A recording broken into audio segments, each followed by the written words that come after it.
혹시 이런 상상 해보신 적 있나요? 따스한 햇살이 쏟아지는 해변과 상식을 뛰어넘는 천재 건축가의 꿈이 공존하는 도시. 고대의 속삭임이 현대적이고 활기찬 거리 곳곳에 울려 퍼지는 그런 곳 말이에요. 우리가 흔히 아는 유명한 모습 뒤에 더 깊이 들여다보려는 사람에게만 허락된 미로 같은 이야기와 매혹적인 비밀이 숨겨져 있다면 어떨까요? 어떤 도시는 멀리서 봐도 화려하지만 마음 깊숙이 우리를 끌어당기는 곳은 그리 많지 않습니다. 그곳의 영혼을 발견하고 겹겹이 쌓인 껍질을 벗겨내 진짜 심장 박동을 느끼는 여행. 만약 그런 여행에 가슴이 뛴다면 당신은 지금 아주 특별한 여정의 시작점에 서 있습니다. 저와 함께 엽서 속 풍경 너머 바르셀로나의 진짜 매력을 찾아 떠나볼까요? 세상에는 정말 주목할 만한 도시들이 많습니다. 각 도시는 고유한 역사적 유산과 경제, 사회 구조를 특징으로 하죠. 긍정적인 가치들이 모여 특별한 조화를 이룰 때 그 도시는 세계적인 인정을 받게 됩니다. 바르셀로나는 의심할 여지 없이 그런 특별한 도시 중 하나이며 왜 그렇게 많은 사람들이 이 도시를 사랑하는지 쉽게 알 수 있습니다. 이곳은 각계각층의 사람들을 만족시키는 마치 만화경 같은 다채로운 경험을 선사합니다. 스페인의 자치지방인 카탈루냐의 활기찬 수도로서 바르셀로나는 스페인 동부의 아름다운 곳에 자리 잡고 있습니다. 자, 스페인의 수도인 마드리드를 떠올려 볼까요? 물론 훌륭한 도시지만 바다와는 먼 내륙 한가운데에 있죠. 하지만 바르셀로나는 어떨까요? 이곳은 아름다운 해변과 함께 수세기 동안 도시의 성격을 형성해온 활발한 해상 무역을 자랑합니다.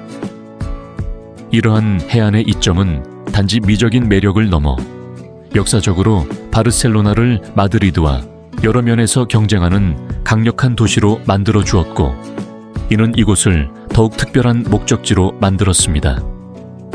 현재 스페인의 총인구는 약 4,900만 명이며 그중 약 180만 명이 바르셀로나에 살고 있습니다. 면적은 101제곱킬로미터에 불과해 비교적 아담한 편이죠. 600제곱킬로미터가 넘어 거의 6배나 큰 마드리드와 비교해보면 그 차이를 알 수 있습니다. 하지만 이 아담함이 바로 바르셀로나의 매력 중 하나입니다. 그리고 이 두 상징적인 도시 사이를 오가는 것은 놀라울 정도로 쉽습니다. 기차로는 약 2시간 반, 시간이 없다면 비행기로는 단 1시간이면 충분하죠.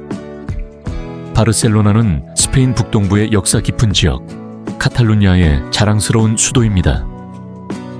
카탈루냐 자체가 4개의 주로 이루어진 중요한 지역이며 바르셀로나가 그중 하나라는 점을 이해하는 것이 중요합니다. 즉, 바르셀로나시는 바르셀로나 주에 속해 있고 이 주는 카탈루냐 지방에 포함되어 있는 마치 좋은 이야기처럼 겹겹이 쌓인 구조를 가지고 있습니다. 이 지역, 특히 바르셀로나를 방문한다면 노란색과 붉은색 줄무늬의 독특한 카탈루냐 깃발, 세네라가 자랑스럽게 펄럭이는 것을 거의 확실하게 보게 될 겁니다. 그것은 단순한 깃발이 아닌 상징 그 자체입니다.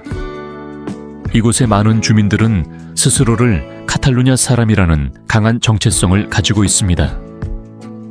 그들은 종종 자신들을 더 넓은 의미의 스페인 정체성과는 문화적으로나 민족적으로 구별된다고 생각합니다. 이것은 최근의 감정이 아닙니다. 수세기에 걸친 독특한 역사와 전통, 그리고 결정적으로 언어에 뿌리를 두고 있죠. 그들은 스페인어와 뿌리를 공유하지만 고유의 억양과 문법, 뉘앙스를 가진 로망스어인 카탈루냐어를 사용합니다. 거리에서 이 언어를 듣는 것은 당신이 자신만의 영혼을 가진 곳에 와 있다는 첫 번째 단서가 될 겁니다. 이 뚜렷한 문화적 정체성은 바르셀로나 매력의 핵심이며 당신이 보고 경험하는 모든 것에 흥미로운 깊이를 더해줍니다. 네, 당신은 스페인에 있지만 더 정확히 말하면 카탈루냐에 있는 것입니다. 바르셀로나의 가장 시각적으로 두드러지는 특징 중 하나, 도시 차원에서 이곳을 진정으로 특별하게 만드는 것은 바로 도시 설계입니다. 혼란스럽게 유기적으로 성장한 많은 도시와 달리 바르셀로나의 일부는 대담하고 거의 유토피아적인 비전으로 구상되었습니다. 하늘에서 내려다보면 특히 에이샴플레 지구의 도시 구조는 놀랍고 거의 최면에 걸릴 듯한 조화를 보여줍니다. 그 유명한 모서리가 잘린 팔각형 블록들은 한눈에 알아볼 수 있죠. 하지만 항상 이랬던 것은 아닙니다. 18세기와 19세기 중반까지 바르셀로나는 힘든 시기를 겪었습니다. 평균 수명은 비극적으로 낮은 30세에 불과했고, 성벽으로 둘러싸인 구도심은 가난과 인구 과밀, 질병과 싸우고 있었습니다. 유럽 전역을 휩쓸던 근대화의 물결에 편승하기에는 너무나 취약하고 무질서했죠. 전환점 바르셀로나의 미래가 바뀐 순간은 성우적인 도시 계획가 일데폰스 세르다의 등장과 함께 찾아왔습니다. 중세 성벽 너머로 도시를 확장하는 임무를 맡은 세르다는 단순히 세기를 몇 개 낸 것이 아니라 포괄적인 재설계를 감행했습니다. 그는 넓은 대로와 시야 확보 및 공기 순환을 위해 상징적인 모서리를 잘라낸 직사각형 블록이라는 혁신적인 격자형 구조를 도입했습니다. 그는 새 건물들이 표준화된 크기와 너비를 따라 질서와 형평성을 갖추게 될 것이라 구상했습니다. 도시가 발전함에 따라 세르다의 설계는 특히 자동차의 등장과 함께 적응해 나갔습니다. 그리고 오늘날 이 격자 구조의 가장 흥미로운 진화 중 하나는 수페르 블록 또는 슈퍼블록입니다. 9개의 사각형 블록이 하나로 묶여 통과 차량은 우회시키고 내부 도로는 보행자 우선 구역으로 만들어 속도를 시속 10km로 제한하는 모습을 상상해 보세요. 이는 사람들을 위해 도시 공간을 되찾고 공동체를 활성화하며 오염을 줄이려는 대담한 실험입니다. 이 슈퍼블록을 걷는 것은 더 평온하고 더 푸르며 사람 중심적인 도시의 미래로 들어서는 듯한 느낌을 줍니다. 이는 도시 설계에 대한 바르셀로나의 끊임없는 혁신 정신을 증명합니다. 바르셀로나는 이베리아 반도를 1년 내내 비추는 풍부한 햇살 덕분에 따뜻한 황금빛으로 물든 도시입니다. 이 빛은 따뜻한 색조의 팔레트를 만들어내며 특히 많은 건물을 정의하는 노란색과 갈색 돌의 조화에서 잘 드러납니다.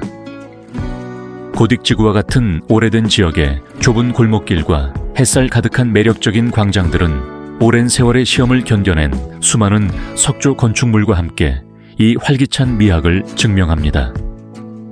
그리고 물론 바르셀로나의 건축을 이야기하면서 안토니 가우디의 이름을 빼놓을 수 없습니다. 그의 작품은 단지 유명한 것이 아니라 많은 사람들에게는 바르셀로나 그 자체입니다. 대표적인 예이자 진정한 상징은 바로 사그라다 파밀리아입니다. 이 웅장하고 경이로운 대성당은 믿기 어려우시겠지만 세계에서 가장 오래 진행 중인 주요 건축 프로젝트입니다. 1882년 가우디가 프로젝트를 맡은 후 이 성당은 도시의 동의어가 되었습니다. 그는 자신의 삶과 천재성, 자연에서 영감을 받은 영적인 모데르니즘에 대한 독특한 비전을 모든 세부 사항에 쏟아부었습니다. 비극적이게도 1926년 전차 사고로 갑작스럽게 세상을 떠나면서 가우디의 위대한 비전은 미완으로 남게 되었습니다. 하지만 기부금과 입장권 수익으로 공사는 계속되고 있으며 그의 꿈은 서서히 현실이 되어가고 있습니다. 하지만 가우디의 천재성은 사그라다 파밀리아에만 국한되지 않습니다. 그의 영향력을 제대로 이해하려면 본래 유토피아적인 주택 단지로 계획되었던 환상적이고 모자이크로 뒤덮인 구엘 공원을 탐험해야 합니다.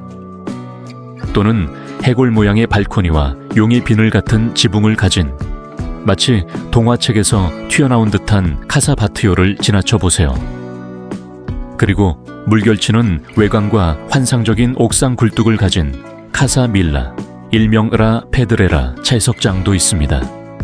이것들은 단순한 건물이 아니라 건축이 무엇일 수 있는지를 재정의하는 몰입형 예술 작품입니다. 가우디를 넘어 에이샴플레나 고딕 지구 같은 곳에 활기찬 거리를 거닐다 보면 어느 건물이든 자세히 들여다보세요. 종종 정교한 문양과 장인 정신을 발견하게 될 겁니다. 역사적 인물의 조각상부터 정교한 기둥과 화려한 철제 장식에 이르기까지 각 건물은 저마다의 독특한 이야기를 들려주는 듯합니다. 도시 전반에 사용된 색조는 대체로 부드럽고 차분하며 눈을 편안하게 해 조화로운 도시 경관을 만들어냅니다. 바르셀로나의 거리는 거의 항상 사람들로 붐빕니다. 이곳은 당신이 방문해 본 곳 중 가장 활기찬 곳 중 하나일 겁니다. 하지만 이 북적임 속에서도 도시 전체의 청결도는 놀라울 정도로 인상적입니다. 이는 시민들의 자부심을 잘 보여주죠. 도시를 탐험하는 것은 쉽습니다. 일부 관광지에서는 뮤지엄 카드가 필요할 수 있는데 바르셀로나 카드는 대중교통과 많은 박물관 입장을 자유롭게 할 수 있는 훌륭한 선택입니다. 온라인이나 매표소에서 쉽게 구할 수 있습니다. 광범위한 버스 네트워크는 약 200개의 다른 지점에서 승객을 태우고 내리며 지하철은 주중 오전 5시부터 자정까지, 주말에는 더 늦게까지 계속 운행됩니다. 그리고 스페인은 쉥겐 지역에 속해 있으므로 국적에 따라 쉥겐 비자가 필요할 수 있다는 점 잠시 기억해 주세요. 하루 종일 바르셀로나의 광장과 카페는 활기가 넘칩니다. 현지인들이 일하느라 바쁠 때조차도 거리는 모든 것을 흡수하는 방문객들로 가득 차 있습니다. 광장은 종종 비둘기들로 북적이며 단 1유로 정도로 작은 세모이 한 봉지를 사서 이 깃털 달린 도시의 주민들과 교감하는 단순하고 즐거운 순간을 즐길 수 있습니다. 종종 기억에 남는 것은 바로 이런 소소한 일상의 풍경들입니다. 바르셀로나의 해안 위치를 고려할 때 어업은 오랫동안 번성해 온 산업입니다. 따라서 현지 요리가 해산물을 중심으로 한다는 것은 놀라운 일이 아니죠. 도시에는 캐주얼한 타파스 바부터 고급 레스토랑까지 수많은 해산물 식당이 있으며 신선한 해산물을 전문으로 하는 시장도 풍부합니다. 가장 유명한 곳 중 하나는 람블라스 거리 바로 옆에 있는 라 보케리아 시장으로 색과 냄새, 소리의 감각적인 폭발을 경험할 수 있습니다. 그냥 둘러보기만 해도 꼭 방문해야 할 곳입니다. 나이 드신 많은 분들은 해산물이 풍부한 식단의 수많은 건강상의 이점을 알고 고기보다 생선을 선호한다고 들었습니다. 이곳에 오시면 파암 토마켓, 즉 토마토, 마늘, 올리브 오일을 바른 빵을 꼭 맛보셔야 합니다. 아주 간단하지만 너무나 카탈루냐적이죠. 또는 구운 채소인 에스칼리바다나 페아의 사촌격인 면 요리 피드아도 좋습니다. 그리고 디저트가 있습니다. 이곳의 빵집들은 보물 창고와도 같습니다. 처음에는 이름도 복잡한 맛도 미스터리일 수 있는 수많은 페이스트리를 발견하게 될 겁니다. 한 입 베어 물 때마다 스릴 넘치는 발견처럼 느껴질 수 있고 독특한 맛은 마치 세상을 다 가진 듯한 행복감을 안겨줍니다. 유명한 크레마 카탈라나처럼요. 크렘 브릴레와 비슷하지만 뚜렷하게 카탈루냐식인 이 크리미한 커스터드는 보통 진한 커피 한 잔과 함께 햇살 좋은 거리에 작은 테이블에서 즐기는 것이 일반적입니다. 사람들을 관찰하면 대체로 차분하고 단정하며 성숙한 분위기를 느낄 수 있습니다. 많은 카탈루냐 사람들이 자신을 표현하는 방식에는 절제된 우아함이 있습니다. 바르셀로나에 살거나 방문하는 것은 문 바로 앞에 바다가 있다는 엄청난 이점을 누리는 것입니다. 해변을 즐기기 위해 다른 도시로 여행할 필요가 없죠. 이곳에서 해변은 도시 생활의 필수적인 부분입니다. 멋진 건축물, 깨끗한 거리, 인권에 대한 깊은 존중, 괜찮은 급여, 그리고 원할 때마다 바다에서 수영할 수 있는 기회가 완벽하게 조화를 이루는 도시를 상상해 보세요. 집이라 부를 곳, 혹은 잠시 쉬어갈 곳에 이보다 더 무엇을 바랄 수 있을까요?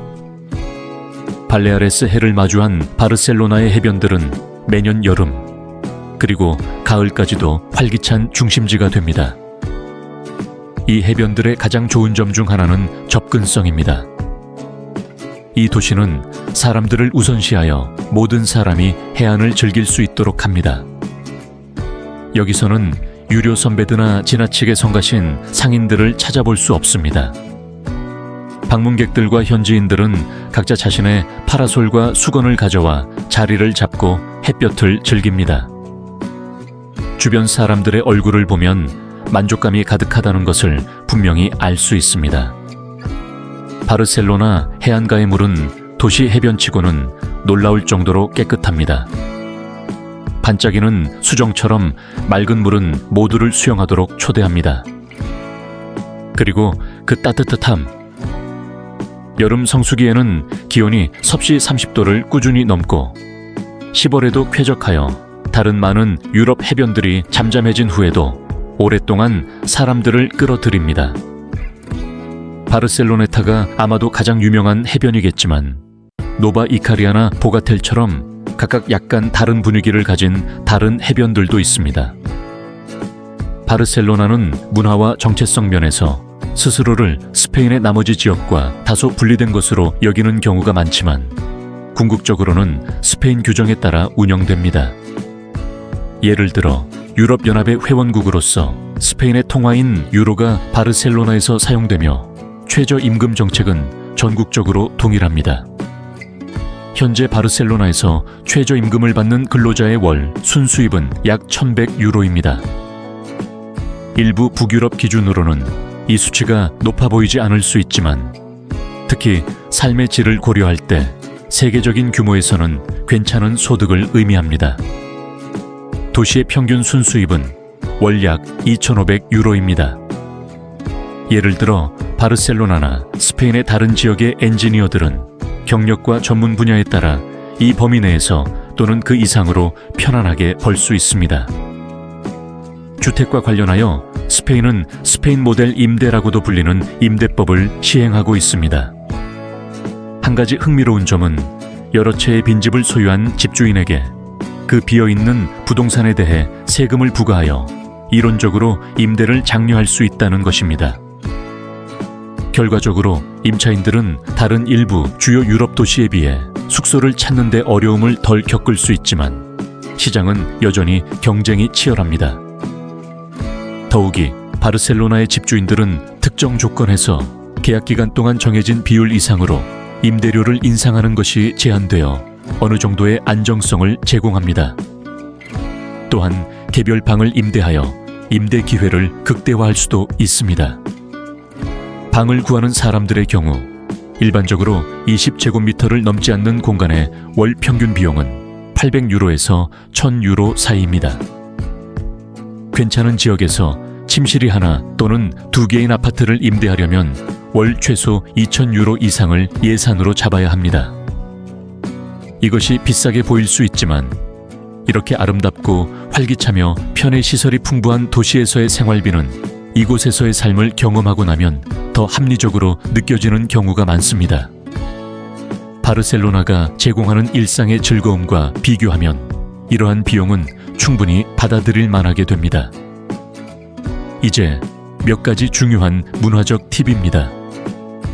바르셀로나의 대부분의 현지인들, 특히 나이 드신 분들이나 주요 관광지를 벗어난 곳에서는 영어가 능숙하지 않을 수 있다는 점을 아는 것이 중요합니다.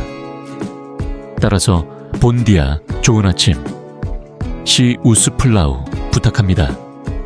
그라시아스 메르시 감사합니다. 와 같은 기본적인 카탈루냐어 몇 마디를 배우는 것은 매우 도움이 되며 항상 환영받습니다. 겨우 의사소통할 정도라 하더라도 그 노력은 존중을 보여줍니다. 또한 스페인과 카탈루냐 간의 정치적 관계에 대한 토론에 참여하게 된다면 신중하게 행동하는 것이 현명합니다. 카탈루냐 사람들은 길고 복잡한 역사에 뿌리를 둔 이 주제에 대해 강한 의견을 가지고 있는 경우가 많으며, 특히 잘 모르는 상태에서 자신들의 견해와 크게 다른 의견에 친절하게 반응하지 않을 수 있습니다. 이 특정 주제에 대해 매우 잘 알지 않는 한 말하기보다는 듣는 것이 종종 최선입니다. 여름, 특히 8월에 바르셀로나를 방문할 계획이라면 일부 현지 상점의 영업시간에 놀랄 수 있습니다. 많은 가게 주인들이 쉬지 않고 1년 내내 일하는 것을 선호하지 않으며 여가를 위해 휴가를 갑니다. 8월은 전통적인 휴가철이며 많은 소규모 사업체들이 몇 주 동안 문을 닫습니다. 이 뒤에 특별한 이유를 찾으려 애쓰지 않는 것이 좋습니다. 이것은 단순히 문화적 리듬과 개인적인 선택의 문제입니다. 마지막으로 매우 관광적인 지역이나 특정 편의점을 제외한 대부분의 상점은 일요일에도 문을 닫는다는 점을 명심하세요. 바르셀로나에 대해 이야기하면서 축구팀을 빼놓는 것은 거의 불가능합니다. 이 도시는 세계에서 가장 명망 있고 사랑받는 축구 클럽 중 하나인 FC 바르셀로나의 본고장입니다. 맷키언 클럽 그 이상이라는 모토는 정말로 깊은 울림을 줍니다. 이 팀은 특히 스페인 수도의 팀인 레알 마드리드와 치열한 라이벌 관계를 형성하고 있습니다. 이것은 단순한 스포츠 경기가 아니라 종종 문화적, 역사적 의미의 여러 층을 담고 있습니다. 두 클럽 모두 스페인을 세계 무대에 알리는데 중요한 역할을 하며 국제대회에서 놀라운 성공을 거두고 스페인을 축구의 낙원으로 만들었습니다. 바르셀로나는 클럽으로서 축구 거인으로 성장했으며 요한 크루이프, 디에고 마라도나, 호나우진뉴, 그리고 물론 여기서 세계적인 아이콘이 된 리오넬 메시와 같은 전설적인 스타들을 포함하여 역사상 가장 위대한 선수들을 끌어들였습니다. 팀은 도시 서쪽에 위치한 전설적인 캄프누에서 홈 경기를 치릅니다. 세계적인 축구 강호로서의 위상을 감안할 때 이 경기장은 단순한 경기 장소를 넘어 그 자체로 주요 관광 명소가 되었으며 전 세계에서 경기장과 박물관을 둘러보고 싶어하는 방문객들을 끌어들이는 순례지가 되었습니다. 오늘날 FC 바르셀로나는 카탈루냐의 자랑스러운 상징으로 서 있으며 그 문화적 정체성을 구현합니다. 이는 여러 면에서 분명하게 드러나며 때로는 중앙 스페인 국가를 대표하는 것으로 여겨지는 경쟁기관의 선수나 영향을 쉽게 받아들이지 않으려는 역사적 저항감에서도 나타납니다. 이는 팀이 카탈루냐의 자부심과 깊은 관련이 있으며 지역의 문화 대사로서의 역할을 반영합니다. 경기를 관람하거나 경기 날의 분위기에 흠뻑 빠져보는 것만으로도 잊을 수 없는 바르셀로나 경험이 될 것입니다. 일상 너머 바르셀로나의 정신은 축제 기간 동안 진정으로 빛을 발합니다. 만약 9월 말에 열리는 도시의 주요 연례 축제인 라 메르세 기간에 이곳에 계신다면 정말 멋진 경험을 하게 될 겁니다. 퍼레이드, 콘서트, 불꽃놀이, 그리고 해간츠, 이 캅그로소스, 거인과 큰 머리 인형과 같은 전통적인 카탈루냐 행사, 그리고 가장 장관인 카스텔, 인간 탑쌓기로 가득한 축제의 향연이 펼쳐집니다. 코에스라고 불리는 팀들이 이 복잡하고 높이 솟은 구조물을 쌓는 것을 보는 것은 숨이 멎을 듯하며 공동체, 힘, 신뢰의 강력한 표현입니다. 이것은 독특하게 카탈루냐적이며 완전히 매혹적입니다. 또는 4월 23일 카탈루냐 버전의 발렌타인데이인 산 조르디의 날을 생각해 보세요. 전통적으로 남자는 여자에게 장미를, 여자는 남자에게 책을 선물합니다. 거리는 꽃과 책 가판대로 가득 차 진정으로 낭만적이고 문화적인 축제가 됩니다. 크고 작은 이러한 행사들은 이곳 삶의 일부로 짜여 있습니다. 미래를 향해 나아가면서도 자신들의 유산을 맹렬히 보호하는 지역 카탈루냐의 영혼을 엿볼 수 있는 기회를 제공합니다. 네, 오늘 함께 둘러본 바르셀로나 어떠셨나요? 축구가 이 도시의 심장과도 같지만 전부는 아닙니다. 일주일간의 짧은 방문이든 더 긴 체류를 고려하든 이곳은 믿을 수 없을 만큼 안전하고 놀라울 정도로 발전했으며 끝없이 매혹적인 도시입니다. 가우디의 경이로운 건축물부터 고딕지구의 고대 석조 건물까지, 햇살 가득한 해변부터 혁신적인 도시 설계 정신까지, 바르셀로나는 다른 어떤 도시도 따라올 수 없는 깊이와 다양성을 제공합니다. 이곳은 호기심을 불러일으키고 그 호기심에 대해 예상치 못한 기쁨과 오래 지속되는 기억으로 10배로 보답하는 곳입니다. 오늘 영상에서 가장 인상 깊었던 부분은 어디였나요? 혹은 여러분이 알고 있는 바르셀로나에 숨겨진 이야기가 있다면 댓글로 꼭 공유해 주세요. 오늘의 여행이 즐거우셨다면 좋아요와 구독으로 응원해 주세요. 앞으로도 세상에 더 많은 매력적인 곳들을 함께 탐험할 수 있도록요.